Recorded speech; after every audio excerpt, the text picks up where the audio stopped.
you have some flows of hockey, and that still has to be fun to coach in. Incredibly fun to be in as an atmosphere.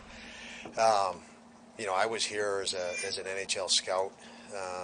This was one of my primary teams, the Sabres, when I worked for the Maple Leafs, and I got stuck in that parking lot a couple times as the only scout to stay to the end of the game. Most scouts leave with 3-4 minutes left so they don't have to fight the traffic on exit, and it was because of the passion and energy in the building. Just as a hockey fan, I couldn't leave, and tonight you felt the passion, and our players did, from before the drop of the puck, even as the introductions were going and the anthems were going. So really special night, I think, for anybody in the building to see what the collective energy and passion for hockey. What was it like seeing Darlene all night, a 5-point game, and just the way he was, so dominant with the puck at times? He was a force. I don't know, was it NHL, vote NHL All-Star.com or whatever it is, but there should be some clicks tonight because that was a special night by him, and to watch that unfold was impressive. And I also thought Owen Power was incredible tonight. I thought both goaltenders each way. It could have been a 9-8 game. I thought both goaltenders were really, really good and challenged quite a bit tonight. And Middlestead had a great night. Olofsson had a great night. So, lots to be excited about. But what does it say about your team? Boston, Washington, this game, you won them all in overtime, but you also got the tying goal in all of them to get it to overtime. Well, I told the team afterwards, this is much, much different than Washington coming back. We lost the lead and came back in Washington. I think we did exactly the same in Boston, or the same happened, I should say, in Boston. But when this happens at home, it's completely different. You have 19,000 people you might send home disappointing.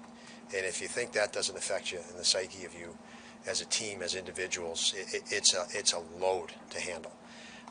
And our guys just, the way they handled that, it was didn't affect them in any negative manner.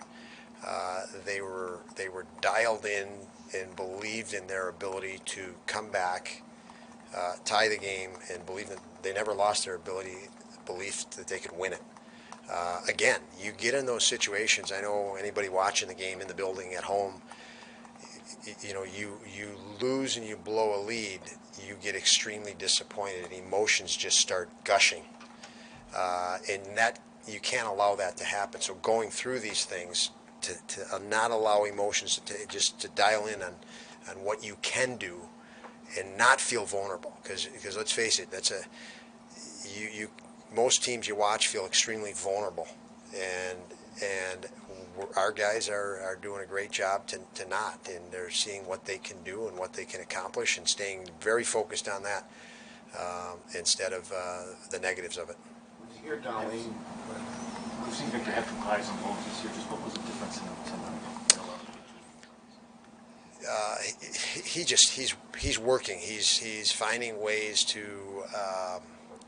add to his game, to be better. He takes it very, very seriously. He asks to watch film. He's very proactive, with the coaching staff and with coaches. He's a guy I can tell you that I could shift him to any line, and the two other line mates that I shift him to will be happy to have Vic on his line because they see the effort, they see the skill. I don't think there's any question Peyton Krebs was waiting and waiting and waiting, knowing that it was Victor Olofsson that was going to be shooting that puck. So how he does things behind the scenes here, he gets a lot of respect from his teammates, and he does things the right way. He works. When you hear Rasmus, he was just talking about his last shift. He was, I was spent. I was looking to get off. He goes, and then I look up, I had to play defense. So I had to. Yeah. So my team needed me to play That's defense. where you, sorry to cut in there, but that's where you see his compete. There's work ethic, and this level everybody works hard, but then to just absolutely not accept losing a battle And we've seen that out of him get extremely frustrated upon anything that's perceived a failure or a negative, and he just the juices flow even more. And so I'm sure there was a shot of adrenaline through him at that moment, feeling, hey, I might feel exhausted, but that's an excuse. I gotta get a job done here. So, and he's identifying better with how to get a job done, positionally, technically, learning his position, learning the league, and we've seen that as Sabres fans and us in our positions have seen the growth in him in just game knowledge, how to shut down, and it was all on display there. What's the feeling watching in overtime?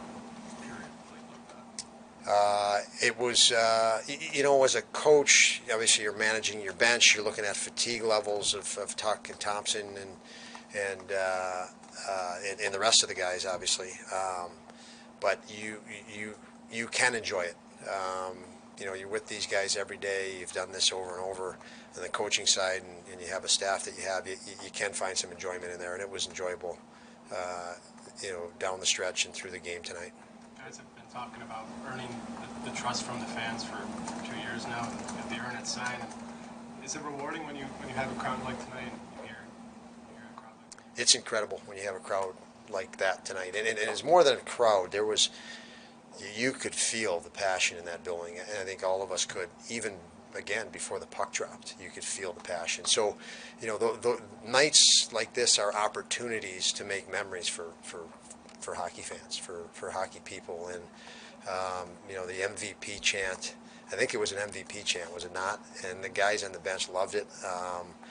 Got a smile out of it. So that's engagement between the fans and our players, and they feel that, and there's nothing that makes them more proud to know that their work and what they work for and care about working for is seen and felt. So that was a pretty neat moment, I think, for all of the guys on the bench to have an unequivocally know that, okay, here's 19,000 people engaging in the fact that Tage is having such an incredible season, but he's where he is within his peers in the league, and so that was a very neat moment for all of us. At the beginning of the week, you mentioned that it didn't feel like hockey mattered in the moment with everything that was going on. Tonight, did it feel good that it felt like hockey mattered? Again, all the good news all week, and then to finish off the week like this after how it started. Yeah, I think that's a great question, because that could have went under the radar. Absolutely, it did feel that way. It felt that way for our guys. There was lots of relief, knowing how things are turning positive, and so it's there's it was a tough few days, I think, for lots of guys, or all the guys in that room. You do feel like hockey's insignificant when there's events like that, and I'm sure there's some guilt to it as well.